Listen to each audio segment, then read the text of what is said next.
Episode की शुरुआत एक फ्यूचरिस्टिक दुनिया में होती है जहां सिटीज़ को ABC लेटर से रिप्रेजेंट किया जाता है। सिटी जेड में एक डेंजरस मॉन्स्टर अटैक करता है वैक्सीन मैन। ये एक म्यूटेटेड क्रिएचर है जो कहता है उसकी पैदाइश इसलिए हुई है क्योंकि इंसानों ने एनवायरनमेंट को बर्बाद कर दिया है। वो गुस्से में शहर को तबाह कर रहा होता है, बिल्डिंग गिर रही होती हैं और लोग इधर उधर भाग रहे होते हैं। और यहाँ पे होती है एंट्री हीरो की Saitama. Yellow jumpsuit, red gloves और बूट, वाइट केप, और सबसे ख़ास बात कि हीरो हमारा बिल्कुल गंजा होता है। आगे हम देखते हैं वैक्सीन मैन अपनी पावर का दिखावा करता है और अपने आप को नेचर का बदला लेने वाला कहकर चिल्ला रहा होता है, लेकिन जैसे ही उसने सैतामा को देखा और उसने उसका मजाक उड़ाना शुरू कर दिया, लेकिन सैतामा सीरियस नहीं लगता, एकदम रिलैक्स और बोर सी शक्ल। फिर आती है वो मोमेंट जैसे ही वैक्सीन सैतामा पे अटैक करता है। सैतामा एक ही पंच में उसका काम तमाम कर देता है और पूरा मॉन्स्टर एक ही सेकंड में ब्लास्ट हो जाता है। जब डस्ट क्लियर होती है सैतामा एकदम काम से खड़ा रहता है जैसे कुछ हुआ ही नहीं है। इसके बाद एक फ्लैशबैक शुरू होता है जहाँ सैतामा का पास देखते हैं। 3 साल पहले सैतामा का एक नॉर्मल आदमी था, एक बेरोजगार लड़का जो जॉब ढूंढ रहा था। एक दिन जब वो एक जॉब इंटरव्यू से फेल होकर वापस आ रहा था तब उसके सामने एक क्रैब मॉन्स्टर से होता है। ये क्रैब असल में एक आदमी ही था जिसने इतना क्रैब खाया कि वो मॉन्स्टर बन गया।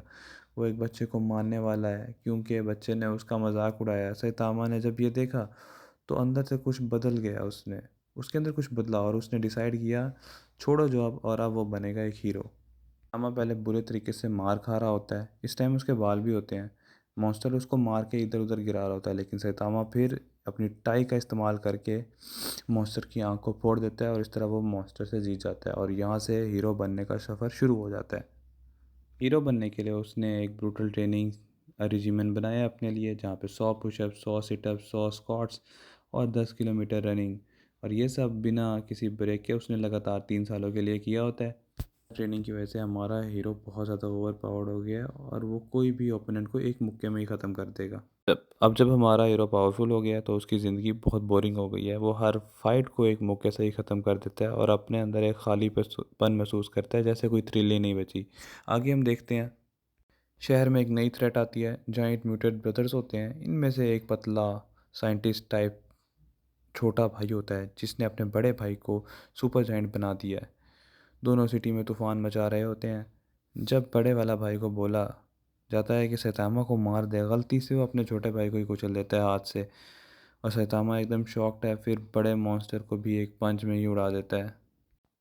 बड़े मॉन्स्टर को भी एक पंच में उड़ाने के बाद सैतामा फिर वही एक्सप्रेशन लेके बैठा है और एपिसोड इस तरह ख़त्म हो रही है। सैतामा को एक ख्वाब सा आया होता है जिसमें वो देखता है कि वो बहुत ज़्यादा कुछ अजीब अजूब से बड़े मॉन्स्टर से लड़ाई कर रहा है और वो मॉन्स्टर बहुत ज़्यादा ताकतवर है और सैतामा उनसे अपनी पूरी ताकत का उसको इस्तेमाल इस करते लड़ाई हुए में लड़ रहा है। बहुत मज़ा आ रहा है।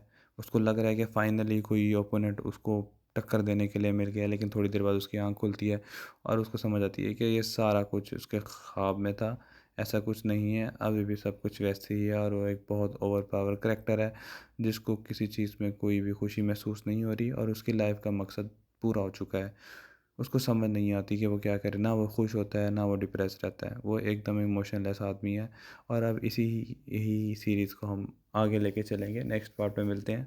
Thank you. चैनल को सब्सक्राइब करें और लाइक करें।